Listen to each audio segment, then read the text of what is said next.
ओम नमः सिद्धेभ्यः। नमः श्रीवर्धमानाय निर्धूत कलिलात्मने सालोकानां त्रिलोकानां यद विद्या दर्पणायते पंच परमेष्टि भगवान की जय। संत शिरोमणि आचार्य गुरु विद्यासागर जी महाराज की जय। इस द्विदिवसीय सिद्ध चक्र विधान के उपलक्ष्य पर आयोजित राष्ट्रीय संगोष्ठी के चतुर्थ और प्रकारांतर से संपूर्ति सत्र में अध्यक्षता कर रहे जैन विद्या के प्राचीनतम विद्यालय के महाविद्यालय के यशस्वी प्राचार्य ब्रह्मचारी डॉक्टर अनिल भैया जी, ऐसे मनीषी जिनको आज हम सभी ने इस कानपुर की समाज ने सम्मानित करके अपने आप को धन्य अनुभव किया और जिनकी प्रखर वाणी से हम सभी समय समय पर लाभान्वित हुए और हर युवा वक्ता की उनके जैसे एक वक्ता बनने की बड़ी कामना होती है, किंतु मेरी कामना रहती कि उनके जैसा कुछ आचरण भी हम सभी को प्राप्त हो सके। ऐसे प्रोफेसर जय कुमार जी जैन गुरु जी, उनके पार्श्व में उनके परम मित्र एवं पूज्य पिताजी प्रोफेसर कमलेश कुमार जी जैन गुरु जी, जिन्होंने जैन न्याय इतिहास आदि विविध विधाओं पर अनेक बड़े गंभीर कार्य किए हैं, जिनको वो बताते कम हैं, लेकिन जो विद्वत वृंद है, हमारे विद्वत वर्ग है, वो उससे बड़ी बखूबी समझता है। हमारे इस चतुर्थ सत्र का संचालन कर रहे मेरे अग्रज एवं मार्गदर्शक के तौर पर जिन्होंने सदैव हमें स्नेह दिया, ऐसे आदरणीय डॉक्टर ब्रह्मचारी धर्मेंद्र भैया जी। मेरा विषय है जो हम सभी विगत 7-8 दिनों से कर रहे हैं, सिद्ध चक्र विधान में भक्तियों का महत्व।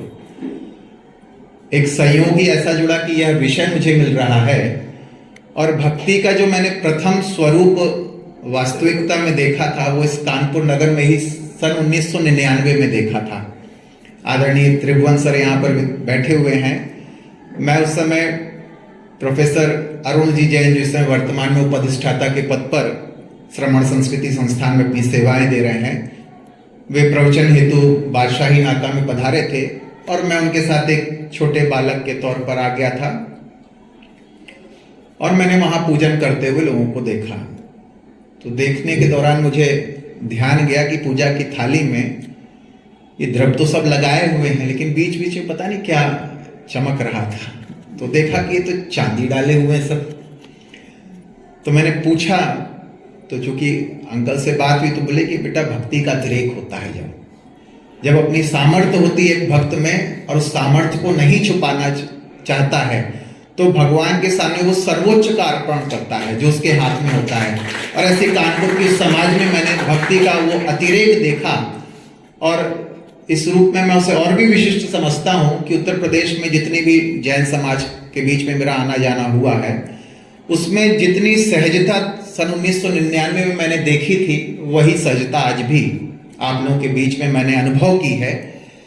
और चतुर्दशी का दिन तो और भी बड़ा विचित्र रहा कि अब हम लोग बड़े कम उम्र का, मैं था 17-16 साल का, तो हम तो उस दिन उपवास वगैरह तो कुछ करने का था नहीं ऐसा कोई बाबू, कि नए नए हम लोग गए थे, सीख ही रहे थे। तो जब शाम को मैं लौटा फलाहार से दूध वगैरह लेकर के, शायद वकील साहब के उधर पास में गए हुए थे, तो देखा कि 5 बजे भी हमारे समाज के लोग पूजा कर रहे हैं। तो मैंने पूछा ये अभी कौन सी पूजा कर रहे हैं? बोले आज भैया जी इन्होंने उपवास पूर्वक, उपवास तो सभी जगह होता है, लेकिन उपवास पूर्वक पूजा भी करते जाएं और वो भी नाचते हुए बजाते हुए ढोल मजीरे के साथ, और उसमें कहीं भी उनके थिरकन में कोई कमी नहीं होती है।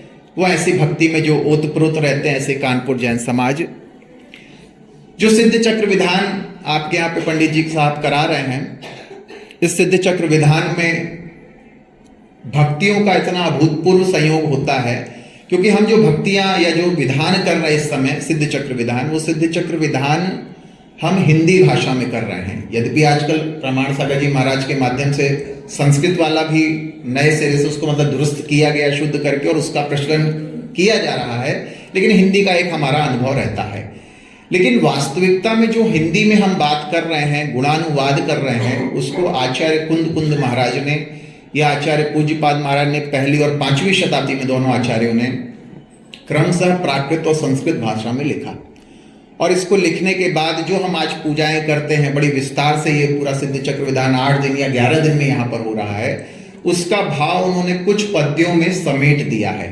लेकिन चूंकि जब आचार्य भक्ति करते हैं, मुनिराज भक्ति करते हैं, उनकी आस्था इतनी प्रगाढ़ होती है कि वो थोड़ा भी पाठ करते हैं तो उसमें अनुरक्त होकर के, क्योंकि वो विरक्त तो होते ही नहीं है कभी, तो अनुरक्ति की भी उसमें विशेष स्थिति होती है। और ऐसे वो सिद्ध परमेष्ठी का जब स्मरण करते हैं, मनन करते हैं, चिंतन करते हैं, तो उन अल्प पद्यों में भी, उन कुछ पंक्तियों में भी वो असंख्यात गुणी निर्जरा करते हैं, जो हम प्रकारांतर से इन 8 दिनों में करने में सक्षम हो पा। यद्यपि उसकी मुनिराजों की कर्म निर्जरा से हमारी तुलना नहीं हो सकती है, फिर भी जो हमारे संसार बंधन की स्थिति है उसमें तो सर्वोत्कृष्ट मार्ग ये है कि हम यदि कुछ भी नहीं कर पाते तो सिद्ध चक्र विधान करके अपने कर्मों की निर्जरा निश्चित रूप से करते हैं।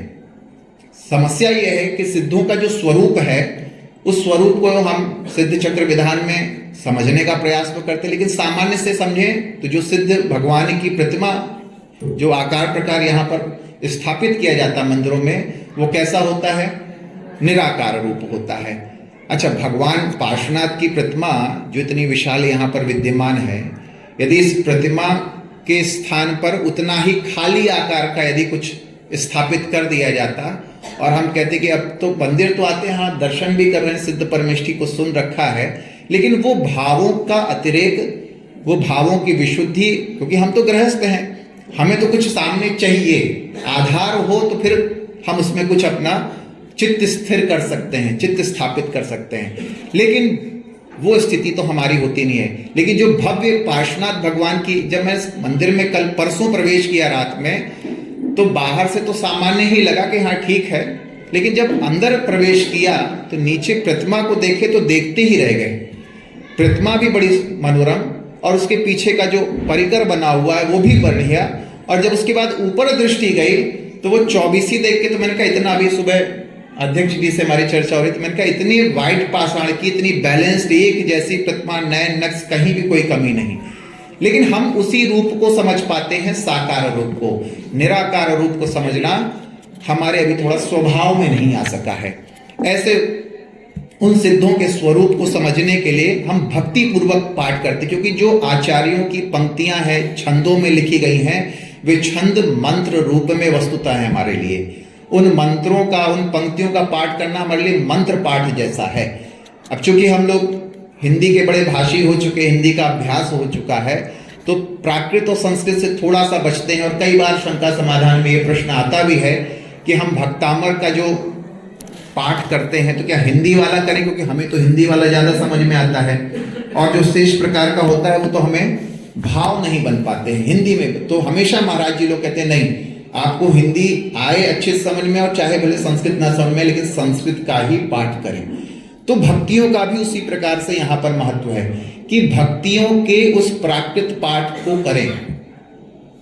और देखिए भैया जी जब भी कराते होंगे तो वो पूरी पंक्तियां पढ़ते हुए उस पाठ को, और सबसे बड़ी बात जो कल एक शंका आ रही थी बार बार कि हम लोग अशुद्ध उच्चारण करते हैं और हम तो कर नहीं पाते मंत्रों का उच्चारण, या पूजा भी नहीं पढ़ पा रहे हैं, तो हम लोग जब बनारस में करते हैं, जहाँ भी मंदिर वगैरह में, तो हम लोग प्रयास करते हैं कि आप लोग भी मंत्र बोलिए हमारे साथ। आपकी किताब में मंत्र तो लिखा ही हुआ है, उसको पढ़ते जाइए। आप हमारा उच्चारण सुन रहे हैं, या तो साथ बोलने का प्रयास कीजिए, और नहीं है तो पीछे पीछे भी यदि उसकी अनुवृत्ति आप करेंगे तो आपका धीरे धीरे, क्योंकि आपको तो साल में एक बार कम से कम कर ही लेना है।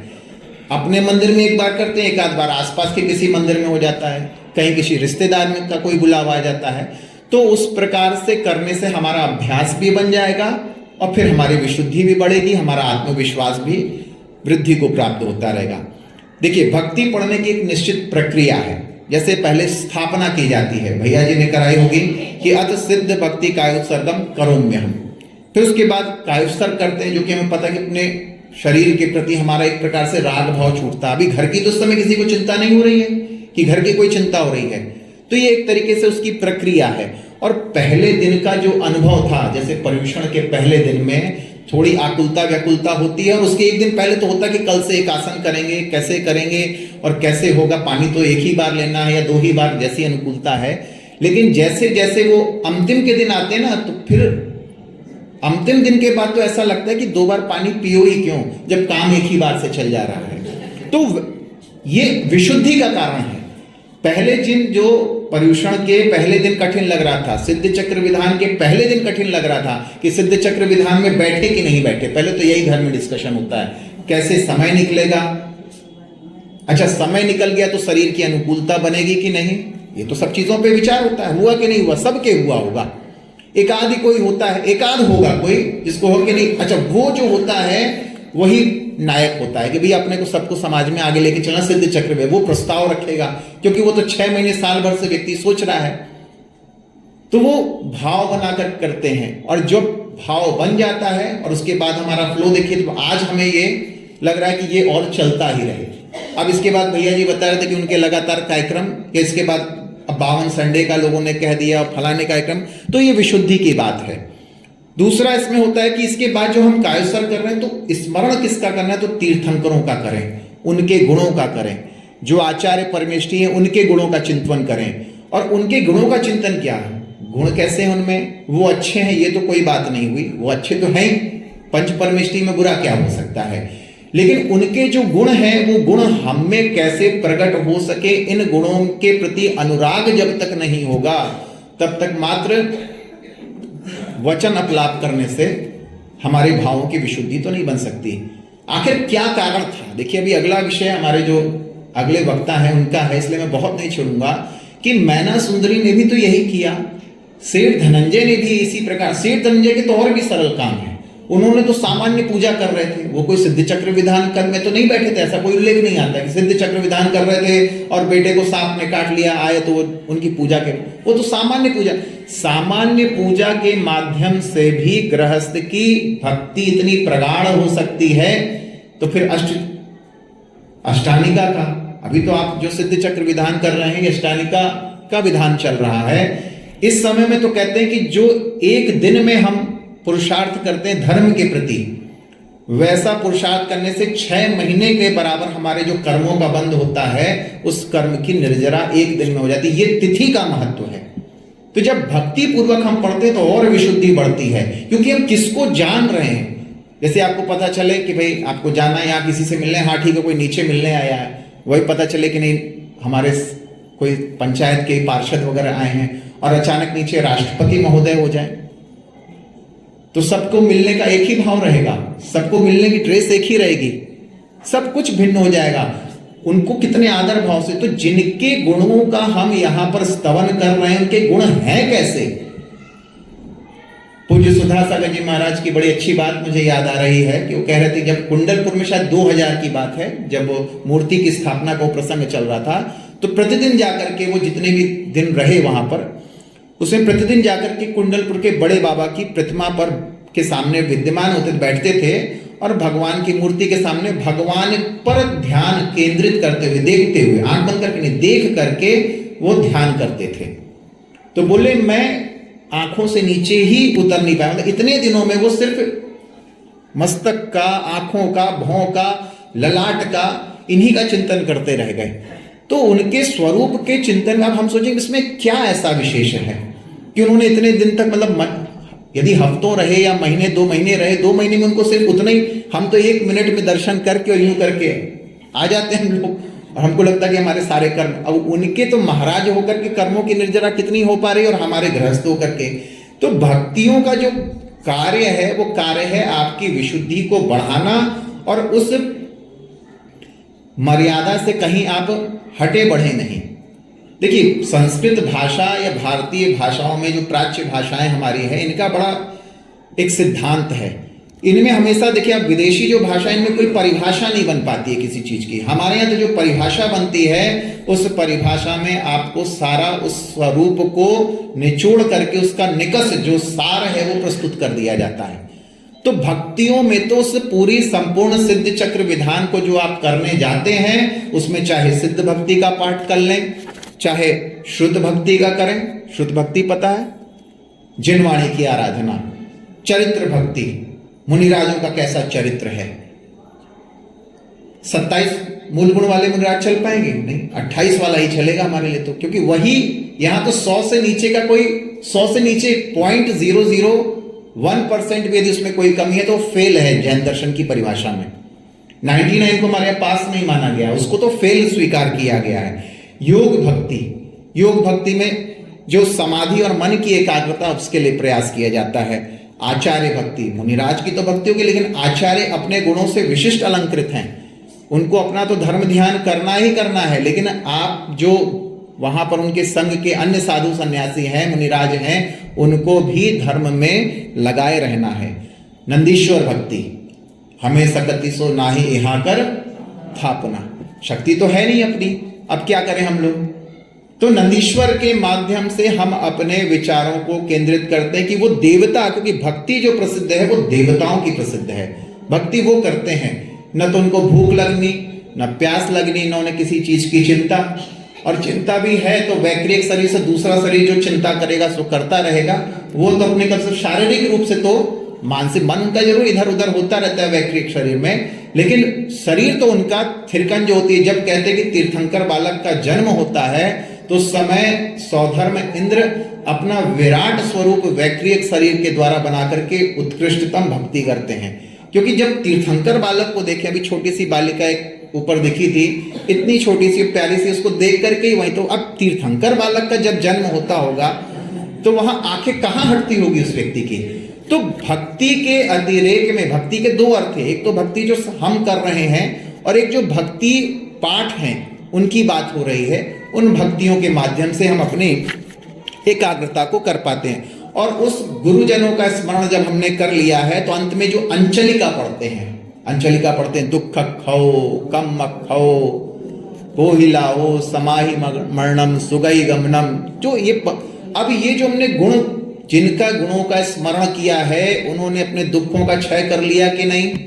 यदि वो भी हमारी तरह दुखी होते तो फायदा क्या था उनसे बात करने का। भाई हम तो अपने से सामर्थ्यवान से बात करेंगे ना, और उनकी भी वही समस्याएं लगी हैं, इसीलिए तो रागी देवी देवताओं का हम लोगों ने यहाँ पर निषेध कर दिया। अब कहाँ उनका हमें चिंतन करना है, जब देवादि देव बैठे हुए हैं तो किसी अन्य के स्मरण की, तो हमें वीतरागी देवताओं का स्मरण करना है जो उस उत्कृष्टतम पद को प्राप्त कर चुके हैं या उस मार्ग में लगे हुए हैं, उनको हम यहाँ पर स्मरण करते हैं। अब प्रतिष्ठा की जब बात होती है तो वेदी शुद्धि का प्रकरण हो, याग मंडल विधान हो, गर्भ कल्याण आदि क्रियाएं हैं, तो इनमें शांति भक्ति का पाठ किया था। और शांति भक्ति का पाठ तो प्रतिदिन सिद्ध चक्र विधान में होता है नियम से। इसमें जो हम पूजन प्रारंभ करते हैं तो सिद्ध चक्र के दौरान तो देखिए 8 दिन या जितने भी दिन हो रही है वो प्रक्रिया जिस हिसाब से, तो उसमें नित्य पूजा प्रारंभ में भक्तियां पढ़ी जा रही हैं, पूजन के अंत में पढ़ी जा रही हैं, पूजन के मध्य में भी पढ़ी जा रही हैं। तो इस प्रकार से कई प्रकार से उनको बार बार स्मरण किया जाता है, क्योंकि कहीं हम लक्ष्य से भटक न जाएं। कई बार होता है पेपर देते देते भी यदि कहीं बगल के घर से कोई साउंड सिस्टम बजने लगे तो दिमाग उधर चल, फिर पता चले पेपर तो हम बोर्ड का देने बैठे हुए हैं, हो जाता है कभी कभी। तो हम ये भक्तियां जो बीच बीच में पढ़ रहे हैं, ये हमें ध्यान केंद्रित करने के सबसे बड़े कारण हैं।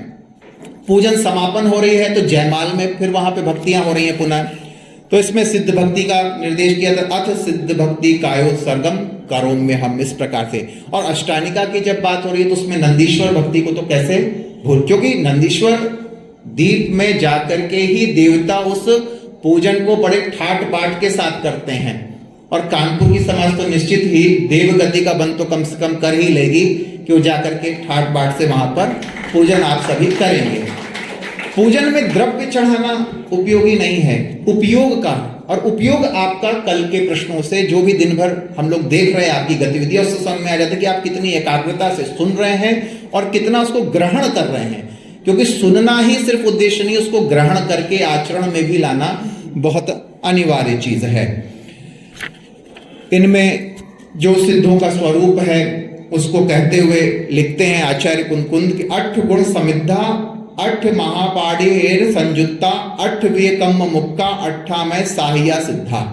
मतलब ये 8 मूल गुणों से जो आपका स्वरूप मंडित है, अष्ट महाप्रातिहार्यों से अरहंत अवस्था की अपेक्षा से जो उसमें संयुक्त है, सुसज्जित है, और 8 प्रकार के कर्मों का नाश कर दिया है।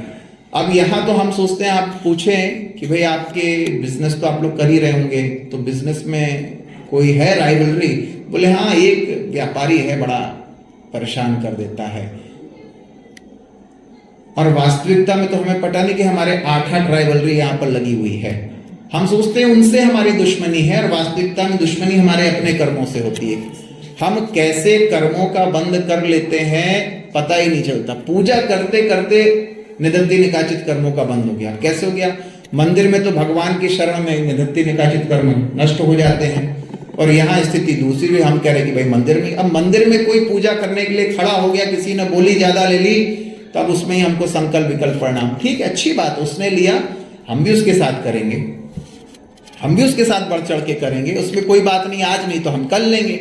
हर दिन वो लेता रहेगा तो हम दूसरी जगह ले लेंगे। उसमें विकल्प करने की बहुत, भले ही वो नीचा दिखाने के लिए क्यों न कर रहा हो, लेकिन हमें उस समय अपने परिणामों को सुधारना अत्यंत आवश्यक है, क्योंकि धर्म क्षेत्र कृतम पापम वज्रलेपो भविष्यति।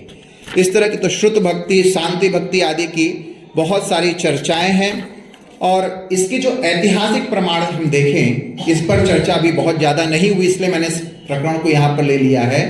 तो जो 10वीं शताब्दी का आचार्य दुर्गदेव का रिष्ट समुच्चय करके एक प्रसिद्ध रचना है, जिसमें मरण का, ये मरण विज्ञान एक तरीके से कहे कि मरेंगे हम, जब मरने, मृत्यु हमारे निकट होगी तो हम कैसे समझे कि हमारे मृत्यु सन्निकट है।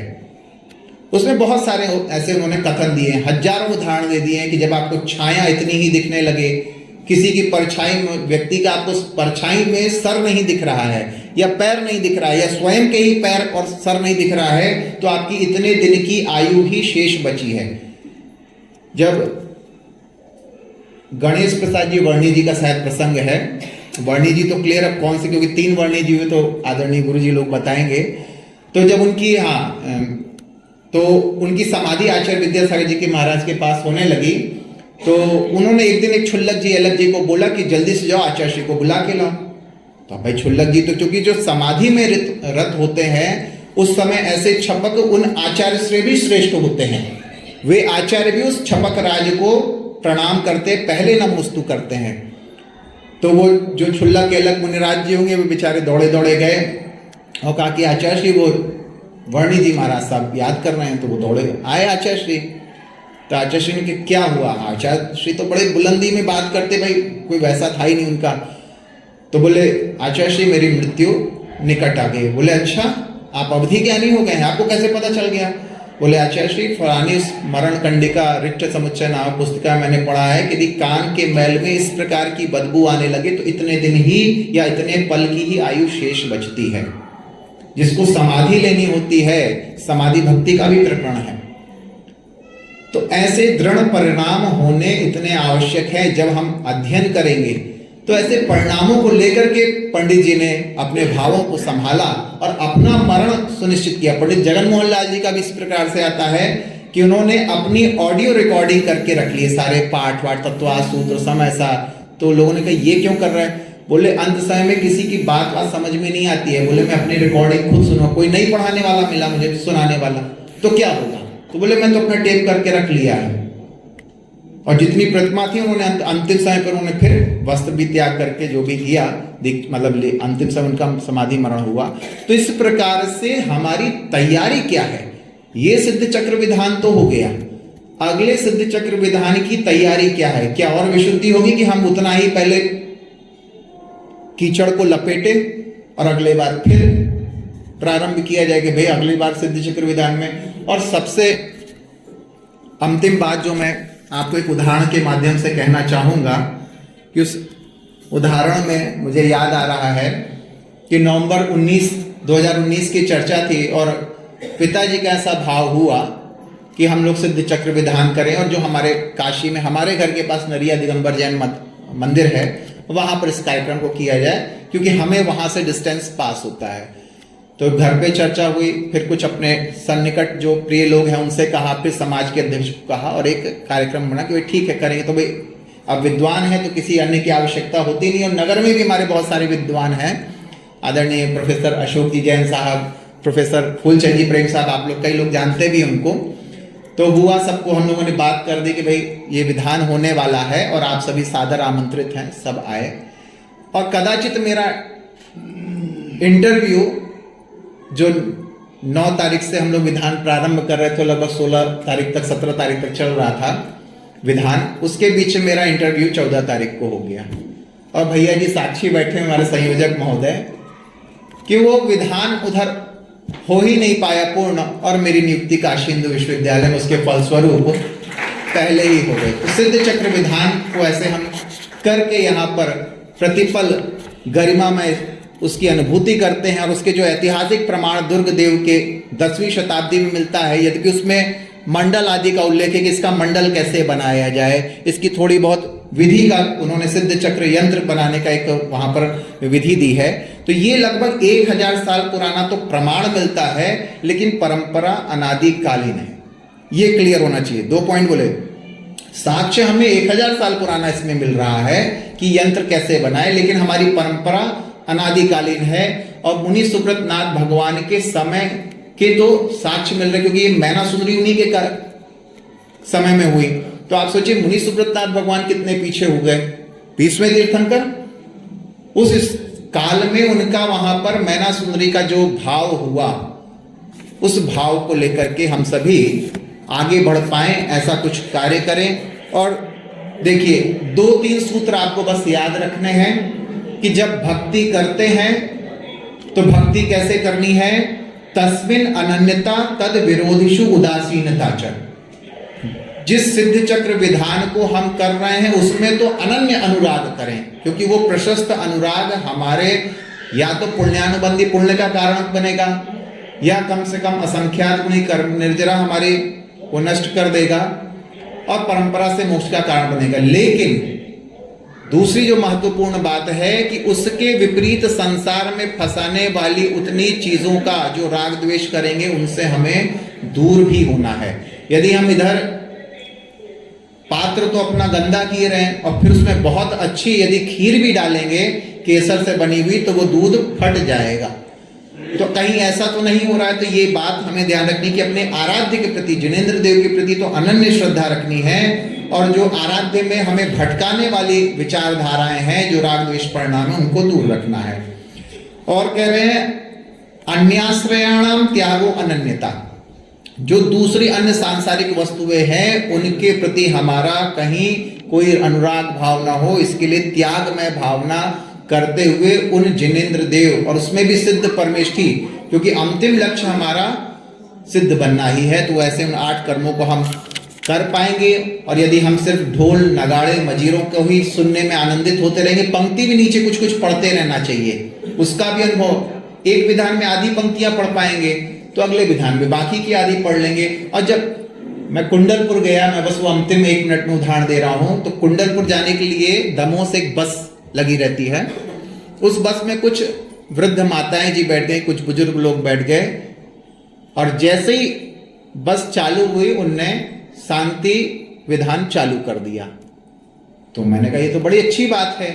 थोड़ी देर में ध्यान गया कि वो शांति विधान की किताब तो किसी के हाथ में है ही नहीं, वो सारा विधान उनको मुखाग्र रटा हुआ। और जितनी देर में वो वहां पहुंचते हैं, तो जैसे आपके वो अमोक जी किनका बता रहे थे कि उनको पूरी वो शांति धारा याद है, आपके मंत्री जी को, वैसे उनको पूरा शांतिनाथ विधान याद है।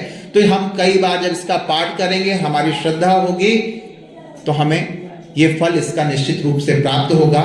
ऐसी ये भक्तियों का फल हम सभी को प्राप्त हो, माँ जिनवाणी से यही आराधना करते हैं। और भगवान पार्श्वनाथ के श्री चरणों में बारंबार नमोस्तु निवेदन करते हुए मैं अपना स्थान ग्रहण करता हूँ। सभी को